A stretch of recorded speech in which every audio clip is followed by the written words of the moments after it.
Hello అండి, అందరికీ నమస్కారం. చిన్ననాటి జ్ఞాపకాలు ఎప్పటికీ మధురంగానే ఉంటాయి, అవునా? మనం ఆడిన ఆటలు, చేసిన అల్లరి. అవును, ఆ ఆటలు ఎవరు ఆడుతున్నారండి ఇప్పుడు అసలు? మీరే చెప్పండి.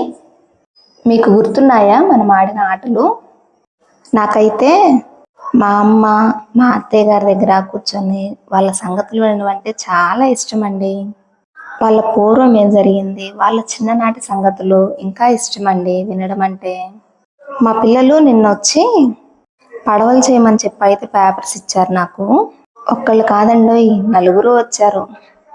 నేను అప్పుడు ఒక్కొక్క పడవకి ఒక్కొక్క 10 రూపీస్ కావాలని చెప్పాను. వీళ్ళలో మా పెద్ద పాప చాలా తెలివి ప్రదర్శించిందండి. చెప్తాను వినండి. నేనే షాక్ అయ్యాను. వినడానికి ముందు లైక్ చేయండి. ఒక చిన్న పేపర్ తీసుకొని 10 రూపీస్ కలర్ వేసిందండి. ఆ కలర్ వేసి ఒక బొమ్మ గీసింది. ఆ బొమ్మ గాంధీ తాత అంట. 10 రూపీస్ అని చెప్పి రాసింది. ఇదిగో ఆజీ 10 రూపీస్ అని ఇచ్చింది. నేను షాక్ అయ్యాను.